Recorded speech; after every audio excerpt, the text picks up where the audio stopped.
Welcome to Office 2013 class video number 30. Hey, if you want to download this workbook, and this is for videos 28 to 34, click on the link below the video or go to our class website. Hey, we're still studying Excel. This is Excel Basics 12. We're going to talk about the round function.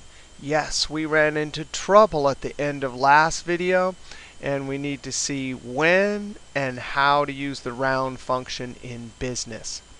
Now, how do we round by hand? Well, there are some different ways for rounding, but the most common way is to first look at your number. We have two numbers here, and pick the position you want to round to. So here, we want to round to the penny.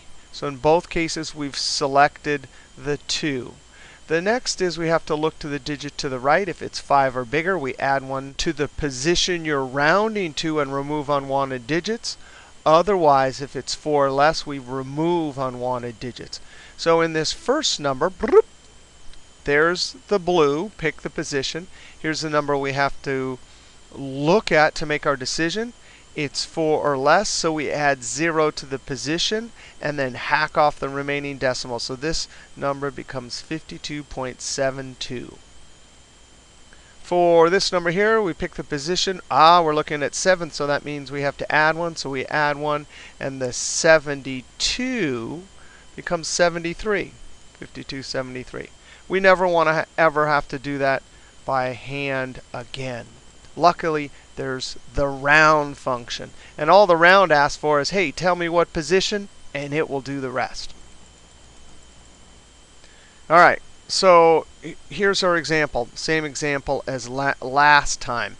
We went ahead and made our calculation and copied it down in last video. We saw that because there were some extraneous decimals under the number formatting, the sum function was adding. If we were to come over here like we did in our last video and actually type what we see into the cell. This is the surface of the spreadsheet. 5858 is just what I see on top. But if I type what I see on top over here, and then also for this one here and add them up, I'm getting 163.90. If we increase the decimals here, there's the problem. 72. That extra 76, notice those are decimals past the penny. Here, that's 68. Here, that 84. All of those extra extraneous decimals are being used in the formula. So down here, we have the sum function. Sum function, if I come up here, boy, is this a common mistake on the planet Earth with people's Excel use. They're like, they decrease the decimals and they think that it actually removed them. But nope. That sum function is looking at all those extraneous decimals. Now let's go ahead and increase them back up here because we're going to learn how to use the round function. And I want to make sure when I use the round function that they're gone. Round function is easy. We click in the cell with our calculation. And here is a small formula, right? We're just multiplying. Whatever formula it is, however big, we just got to put it inside the round function. So what do they call the function that rounds? You got it. Round. So I'm going to round, not round up or down, just the regular round. This is the regular rounding rule. The number, it can be whatever. A single cell or a huge formula, it doesn't care. Come to the end and type a comma. And all the sum needs is it needs to know the number of digits. Now the way I always remember it is I count. So if I'm starting at the decimal, I'm going to go 1, 2. If that's the position I want, that's the number I'm going to use. So for pennies, you always say 2.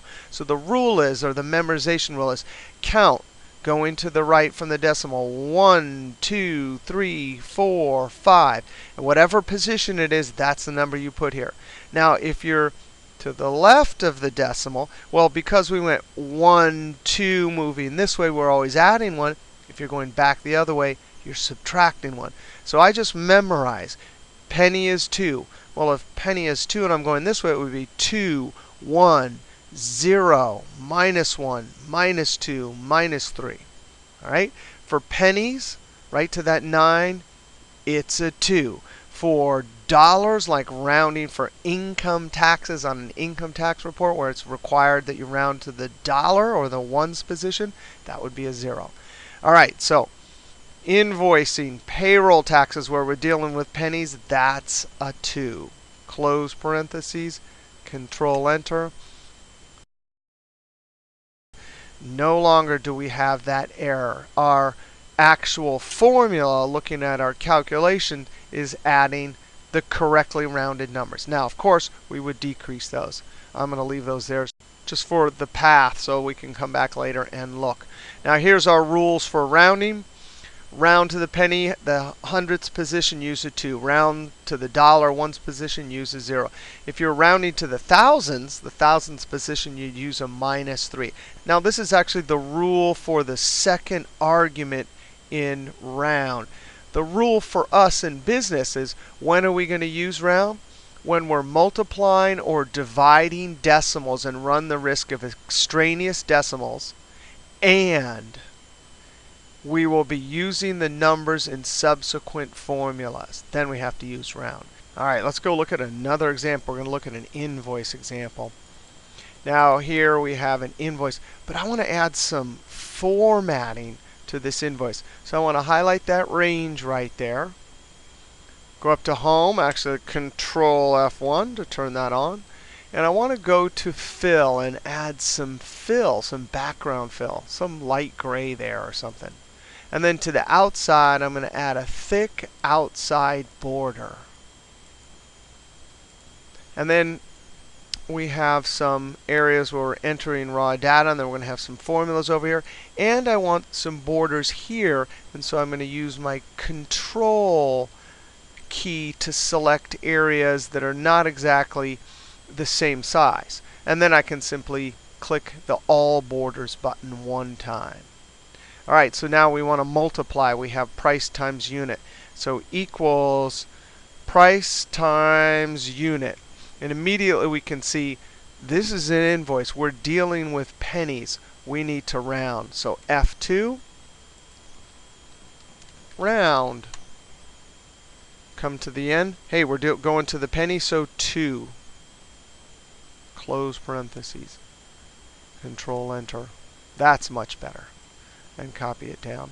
Notice I have general number formatting. If I'm building something like this, I don't want to add the number formatting till the end, right?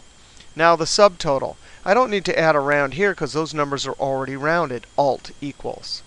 Enter. Taxes are another situation where you're probably going to have to use round. I don't even mess around. Once I start multiplying or dividing decimals, I'm using round. Let's go ahead and not use round in C. It's going to give us a big number there with lots of extraneous decimals. So F2, round. I'm going to use the end, END key. END jumps to the end of a sentence in Word, or if we're naming a folder when we were in Windows Explorer, that jumped to the end. Well, end also works in a formula, END key, comma 2, close parentheses, Enter. All right, the keyboard for AutoSum, Alt equals. It didn't guess right, so I'm simply going to redirect it and Enter. And so now we have created an invoice. We could come over here and add a currency if we wanted to. And I'm going to come up here and add something like currency or accounting. All right, so there we go. One last example. Oops, I did it again. I left these numbers here, so let's pretend they're not there. Delete. Here we have a situation where we need to multiply taxable amount times tax rate, but we're required by our tax form to round to the dollar. No problem. Round. I take the taxable amount, one cell to my left, times D47, and I'm going to hit the F4 key to lock it, comma, 0 to go to the ones position or the dollar. Close parentheses, Control Enter, double click and send it down.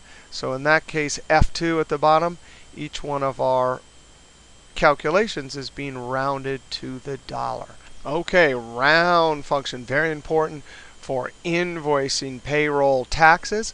And you want to remember, round to the penny is 2, to the dollar is 0. And when do we want to round?